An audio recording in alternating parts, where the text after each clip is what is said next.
Hello दोस्तों, welcome to our analysis journey. आज हम आपके लिए कुछ डिफरेंट लेकर के आना चाहते हैं। हमने डिसाइड किया कि हर वीकली हम एक स्टॉक का एनालिसिस करेंगे, उसका रिव्यू करेंगे नेक्स्ट वीक में। तो ये समझ लेते हैं, सबसे पहले एक स्टॉक का रिव्यू जो हम करने वाले हैं वो है टाटा मोटर्स। टाटा मोटर्स वैसे तो हमेशा से मेरा फेवरेट रहा है। आइए देख लेते हैं कि इसमें क्या चल रहा है और कहाँ पर पोजीशंस बन सकती है, क्या आपकी निवेश करने का टाइमिंग हो सकता है, कैसे निवेश कर सकते हैं। और अगर आप केवल एनालिसिस के लिए भी देखना चाहते हैं तो उसके लिए भी देखिए, बहुत अच्छा रहेगा। देखिए, सबसे पहली बात उन लोगों के लिए जो इन्वेस्टर्स हैं। पहली बात, अगर आप डिसाइड करना होगा आपको कि आपको एक इन्वेस्टर बनना है या फिर एक ट्रेडर बनना है। एक ट्रेडर हमेशा ट्रेड लेता है, उसको जल्दी से एग्जिट करता है, छोटा सा स्टॉप लॉस रखता है, बड़ा टारगेट रखता है। एक इन्वेस्टर बस इन्वेस्ट करता जाता है, उसे मतलब नहीं होता है स्टॉप लॉस क्या है, टारगेट क्या है। उसके लिए एक टाइम फ्रेम डिसाइडेड होता है, 5 साल, 10 साल, 15 साल। तो अब आप डिसाइड कीजिए कि आपको एक ट्रेडर बनना है या एक इन्वेस्टर बनना है। यह वाली जो वीडियो है ये फिलहाल ट्रेडर और इन्वेस्टर दोनों के लिए। इन्वेस्टर्स को तो मैं ऑलवेज बोलता हूँ buy on dips for Tata Motors. जब तक रतन टाटा जी हैं, जब तक कि मार्केट बूम में है, जब तक कि कार्स एग्जिस्ट करती हैं, तब तक टाटा मोटर्स एग्जिस्ट करता है। आइए देख लेते हैं। देखिए, सबसे पहले हम टाइम फ्रेम को थोड़ा सा बड़ा कर लेते हैं, 1 डे टाइम फ्रेम पे चलते हैं। एनालिसिस के लिए थोड़ा अच्छा रहता है 1 डे टाइम फ्रेम समझने के लिए क्या हुआ है इन टोटल पिछले कुछ दिनों में। पिछले कुछ दिनों में टाटा मोटर्स क्या कर रहा है, एक रेजिस्टेंस दिखा रहा है हमें कुछ लेवल्स पे। उन लेवल्स पे रेजिस्टेंस दिखा रहे हैं कौन से पे, 664 के नियर पे। हमें 664 का ब्रेकआउट यहाँ पे देखने के लिए मिला। टाटा मोटर्स ने यहाँ पर कंसोलिडेशन भी किया, बट बाय चांस वो कंसोलिडेशन का नीचे की तरफ ब्रेकआउट आता है मार्केट, और टाटा मोटर्स नीचे की तरफ गिर जाता है। अब क्या हो रहा है, टाटा मोटर्स में यहाँ पे एक छोटी सी बाइंग देखने के लिए मिली है। तब ये समझने वाली बात है कि ये बाइंग क्या सच में बाइंग है जो कि मार्केट को ऊपर ले जाएगी, या फिर जस्ट एक ऐसी बाइंग है जो कि रिटेलर्स को ट्रैप करने के लिए आई हुई है। चलिए समझ लेते हैं। 4 आवर का टाइम फ्रेम हम लोग यूज करेंगे ये वाला एनालिसिस करने के लिए। जैसे मैं 4 आवर्स पे आता हूँ, मुझे कुछ चीजें दिखाई देती है जो मैं पहले बना लेता हूँ। ठीक है, सबसे पहले आपको क्या करना है, एक तो ट्रेंड लाइन ड्रॉ करनी है। कौन सी ट्रेंड लाइन ड्रॉ करनी है, अगर आप यहाँ से देखोगे ये एक ट्रेंड चला हुआ आ रहा है जिसको यहाँ पर टच किया मार्केट ने, और उसी को कहीं ना कहीं यहाँ पर टच किया, एंड उसी को यहाँ पर टच करके मार्केट ने ऊपर जाने की कोशिश की। बट सेकंड थिंग, अगर आप और देखोगे थोड़ा सा और डिटेल में देखोगे तो ये वाला जो ट्रेंड था, ये वाली जो ट्रेंड लाइन है, एक और ट्रेंड लाइन यहाँ से फॉर्मेशन होता हुआ हमें दिख रहा है। ठीक है सर, बहुत अच्छी बात है। अभी एज ए ट्रेडर मुझे क्या करना चाहिए, पहली बात सपोर्ट रेजिस्टेंस के लेवल्स मार्क कर लेते हैं। एक रेजिस्टेंस का लेवल जो भी मुझे बहुत अच्छा दिखाई दे रहा है, जहां पर जिसके नियर बाय मार्केट ने क्लोज दिया है, वो कौन सा है, 647 का। और राउंड फिगर लूँ तो 650, बट 650 ऊपर हो जाता है, इसलिए 645 ले लेते हैं। थोड़ा सा नीचे की तरफ, ये लीजिए कुछ इस रेंज में, ये मुझे रेंज एक दिखाई दे रही है जहां पर एक बहुत अच्छा रेजिस्टेंस अभी भी एग्जिस्ट करता है। अब आप समझिए, अगर मान लीजिए आप एक छोटे ट्रेडर हैं, एक छोटा ट्रेडर मान लो अगर यहाँ पर कहीं ट्रेड लेता भी है, लेट से कल मार्केट ऊपर ओपन हो जाता है, कल मंडे को टाटा मोटर्स ऊपर ओपन हो जाता है। साइकोलॉजी समझना एक छोटी सी, अगर एक ट्रेडर यहाँ पर लेता है ट्रेड, उसका स्टॉप लॉस कितना बड़ा होने वाला है, इतना बड़ा, 3% का। और रिवॉर्ड कितना होने वाला है, बस इतना सा। क्योंकि ऑब्वियस है, मार्केट जब यहाँ आएगा रेजिस्ट करने की बहुत अच्छे से कोशिश करेगा। और उससे पहले अगर आप देखो तो एक डबल टॉप था एक, उसका ब्रेकआउट हुआ है, तो ये भी एक रेजिस्टेंस का जोन है यहाँ पर। कौन सा वाला, 655 का, बहुत अच्छा रेजिस्टेंस का जोन है। केवल इतना सा 0.5 के प्रॉफिट्स के लिए क्या आप इतना बड़ा रिस्क लोगे, नहीं लोगे। एक अनएडुकेटेड ट्रेडर जरूर ये ले लेगा रिस्क, क्योंकि उसे दिखेगा कि यार मार्केट तो बूम में है, मार्केट ऊपर की तरफ जा रहा है, या टाटा मोटर्स ऊपर की तरफ जा रहा है, ऐसे। बट मैं यहाँ पर कहीं भी रिकमेंड नहीं करता हूँ, इस जगह पर तो बाइंग बिल्कुल भी नहीं। तो एक ट्रेडर क्या कोशिश करेगा कि उसे लिक्विडिटी प्राइस मिले। अब एक इन्वेस्टर कैसे प्लान कर रहा होगा, इस जगह पर जो एक बिग मनी है, बिग मनी क्या प्लान कर रही होगी, बिग मनी प्लान कर रही होगी कि उसे कहाँ मिले। यहाँ पर तो छोड़ दो, यहाँ पर तो उसे नहीं लेना है बिग मनी को। तो बिग मनी प्लान क्या करेगी कि एक अच्छे रेजिस्टेंस के लेवल पे मिले, सपोर्ट के लेवल पे। देखो, वैसे आप देखोगे तो ये भी एक अच्छा लेवल का सपोर्ट था जहाँ से आज बाइंग आई है। आप देखोगे तो बहुत अच्छे तरीके से यहाँ पर एक सपोर्ट लेता हुआ मार्केट पहले दिखाई दिया था, टाटा मोटर्स यहाँ पे सपोर्ट लेता हुआ दिखाई दिया था। लेकिन क्या आपको एक्सपेक्टेशन है कि मार्केट कुछ ऐसे आए और फिर दोबारा ऐसे चला जाए, मुझे कम एक्सपेक्टेशन है इस तरह की टाटा मोटर्स के लिए कि एकदम इस तरह से आए और सीधा ऊपर की तरफ चला जाए। सबसे बड़ा लेवल जो है अभी यहाँ पर, बड़े लेवल्स में मार्क कर लेते हैं। बड़ा लेवल ऑफ सपोर्ट हमें क्या दिखाई दे रहा है यहाँ पर, 593 का।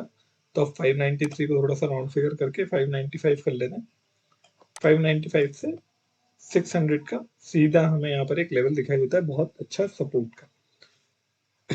मार्केट का स्ट्रक्चर समझते हैं, थोड़ा सा स्ट्रक्चर समझिएगा। यहाँ से नीचे की तरफ आया, नीचे की तरफ आया, यहाँ पे क्या बनाया है, अगर आप क्लोजली ऑब्जर्व करोगे तो आपको यहाँ पर एक डबल बॉटम देखने के लिए मिल जाएगा। डबल बॉटम से क्लोजली ऊपर की तरफ गया मार्केट, ठीक है। दोबारा आकर के अपने बॉटम्स की जो ये ट्रेंड लाइन नेकलाइन चली आ रही थी, इस नेकलाइन को सपोर्ट करता है। इस नेकलाइन को सपोर्ट करने के बाद ऊपर जाता है। बट आप एक चीज ऑब्जर्व करना है यहाँ पर, ये लो, ये लो, ये लो और ये लो, ये सारे लो अपने प्रीवियस लोस को नहीं तोड़ पा रहे हैं, ठीक है। जब नहीं तोड़ पा रहे हैं इसका मतलब क्या है कि बुलिशनेस तो है कहीं ना कहीं, कोई ना कोई तो बैठा है जो इसको ऊपर लेकर के जा रहा है, राइट। अभी भी मुझे अगर पोजीशन बनानी है या फिर मैं अगर पोजिशनल हूं तो मैं कैसे ट्रेड करता हूँ, मैं कैसे कर सकता हूँ वो समझिए। मेरी एक्सपेक्टेशन अभी के लिए क्या है कि मार्केट मुझे कहीं इस जगह पर आकर के एक ट्रेड दे, किस जगह पर आकर के 612 615 के नियर बाय। इसका सबसे बड़ा रीजन क्या है कि लास्ट जो भी मूवमेंट आया मार्केट में वो इसी इसी जगह के नियर बाय से आए। तो अगर आप देखोगे पहले यहाँ पर मार्केट में सपोर्ट लिया, ऊपर गया, फिर नीचे आया, फिर इसको तोड़ने की कोशिश की, फिर ऊपर गया, फिर तोड़ा, फिर ऊपर आया, फिर दोबारा यहीं पर आराम किया और फिर ऊपर चला गया। तो ये लेवल बहुत शानदार अभी लेवल यहाँ पर दिखाई दे रहा है मुझे 615 का। ये जिसने भी यहाँ पर अगर किसी की पोजीशन है, कोई भी पैसे कमा करके बैठा हुआ है, तो मेरा तो उससे यही कहना है बॉस कि अगर आप निकल सकते हो इस जगह से तो निकल जाओ। क्योंकि यहाँ पर जो ये लेवल ऑफ रेजिस्टेंस ऊपर दिखाई दे रहा है ना, ये एक जोन दिखाई दे रहा है इन शॉर्ट अगर आप बोलो तो मुझे, तो टोटल ये इतना बड़ा जोन। अब इतने बड़े जोन में अगर आप पैसा कमाना चाहते हो तो आपको एंट्री लेनी पड़ेगी और एग्जिट लेना पड़ेगा। अगर आप सोचो कि आप होल्ड करके जोन में कमा सकते हो तो you are at the wrong place में। सेकंड ट्रेड कहाँ पर बनता है, लेट से कल ये ऊपर की तरफ ही ओपन कर जाता है, यहाँ सस्टेन करता है 645 के ऊपर। जब ये सस्टेन करेगा ना और फिर ऊपर जाएगा, फिर नीचे आएगा, तब मैं कहीं प्लान करूंगा किसी जगह पर। उसकी भी शर्त क्या रहेगी कि ये इसको तोड़ के नीचे आए, ये हमारी शर्त रहने वाली है इसके लिए, ठीक है। कोई इशू नहीं है। और क्या दिखाई देता है इसमें, चलिए इसको थोड़ा और छोटे टाइम फ्रेम पे आ जाते हैं। छोटे टाइम फ्रेम पे समझते हैं कि छोटे टाइम फ्रेम पे क्या स्ट्रक्चरिंग चल रही और आज छोटे टाइम फ्रेम पे क्या करके दिखाया है इसने। 15 मिनट्स पे आ जाते हैं सीधा। पहले 1 आवर पे एक बार देख लीजिए, आपके लिए ये देखिए 1 आवर पे अगर आप देखोगे ना, आपको यहाँ पर एक क्या कैंडल मिलेगी, एक रिवर्सल कैंडल दिखाई देगी बड़े आराम से। अगर मार्केट यहाँ कल नीचे ओपन होता है, लेट से टाटा मोटर्स कल नीचे ओपन होता है, चांसेस है कि दोबारा नीचे आए, अपने पुराने लेवल्स को टेस्ट करे, फॉल भी दिखा सकता है। There are higher chances of that, क्योंकि कोई भी इतना बड़ा रिस्क लेने के लिए तैयार नहीं होगा, ठीक है। 15 मिनट पे देख लेते हैं। 15 मिनट पे अगर आप देखोगे ना तो आपको एक क्या चीज दिखाई देगी कि ये जो आई ना एक रैली आई है, बड़े बड़े कैंडल्स यहाँ पर बनते गए, छोटे से बड़े। बट क्या होता है एकदम एक पॉइंट पे आकर के कैंडल्स बनना बंद हो जाते हैं, बिल्कुल फ्लैट हो जाता है मार्केट। फ्लैट हो जाता है, इसका रीजन क्या है, कुछ ना कुछ तो रीजन हो सकता है ना इसका। तो उस रीजन के लिए ही मार्केट यहाँ पर रुका हुआ दिखाई देता है फिलहाल के लिए, ठीक है। और क्या यहाँ पर हमें दिखाई देता है, चलिए थोड़ा सा फिबोनाची को भी ड्रॉ कर लेते हैं।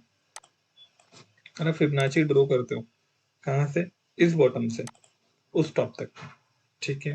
मैंने ड्रॉ किया तो मुझे क्या दिखाई देता है कि पहले मार्केट ने कहाँ सपोर्ट लिया था, यहाँ पर मार्केट ने 0.786 पे सपोर्ट लिया था, फिर मार्केट ने 0.618 पे सपोर्ट लिया है। लेकिन अगर आप देखोगे ना तो पहले जब यहाँ पर सपोर्ट लिया था मार्केट ने तो कोई रेजिस्टेंस नहीं था, मार्केट सीधा ऊपर की तरफ चला गया था। बट अभी क्या हो रहा है, 0.382 जहां पर आ रहा है उस लेवल के नियर बाय मार्केट रोकने की कोशिश कर रहा है।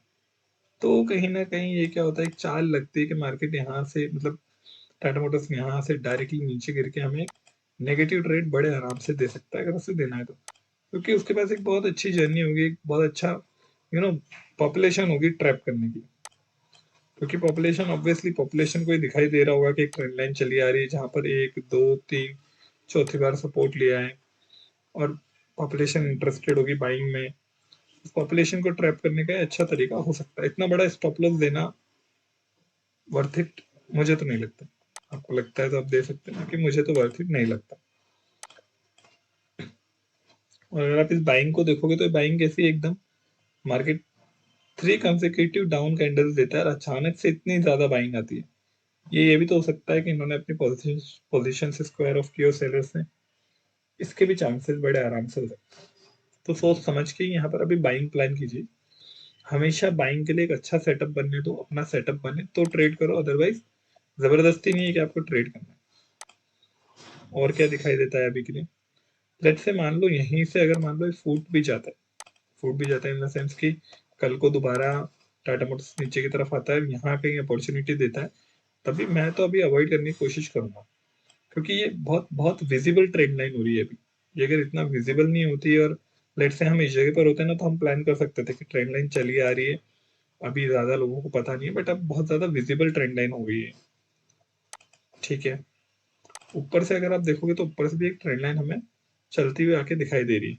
अब ये देखना, ये जो ऊपर वाली ट्रेंड लाइन है वो भी सीधा सीधा किधर की तरफ जा रही है, वो नीचे की तरफ जा रही है। सीधा सीधा उसने यहाँ पर कोशिश की और यहीं से ब्रेकआउट दे दिया अचानक से। ये एक देखने वाली बहुत अच्छी बात है कि ये ट्रेंड लाइन जो चली आ रही है, यहाँ से ब्रेकआउट दिया था तो मार्केट सीधा ऊपर गया था, रुका नहीं था कहीं भी।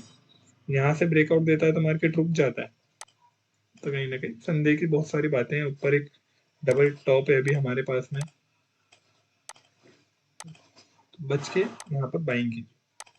अगर आपकी पोजीशन है, अगर आप प्रॉफिट में, स्क्वायर ऑफ करने की कोशिश कीजिए। अगर कल आपको थोड़ा बहुत ऊपर भी मिलता है ये तो वहीं आप अगर न्यू एंट्री प्लान कर रहे हैं तो अभी रुक जाइए। न्यू एंट्री प्लान करने के लिए सबसे अच्छी जगह जो अभी दिखाई देती है वो कहाँ पर दिखाई देती है, पहली अच्छी जगह जो दिखाई दे रही है दोबारा 625 के नियर बाय। अगर मार्केट दोबारा के कोई कैंडल देता है, कोई हमें इंफॉर्मेशन देता है कि हाँ भाई मैं ऊपर जाना चाहता हूँ, कोई भी एक सपोर्ट बनाता है, रुकता है, कुछ भी करता है, तो हम इंटरेस्टेड होंगे। ऐसे डायरेक्टली नेगेटिव में तो इंटरेस्टेड नहीं होंगे।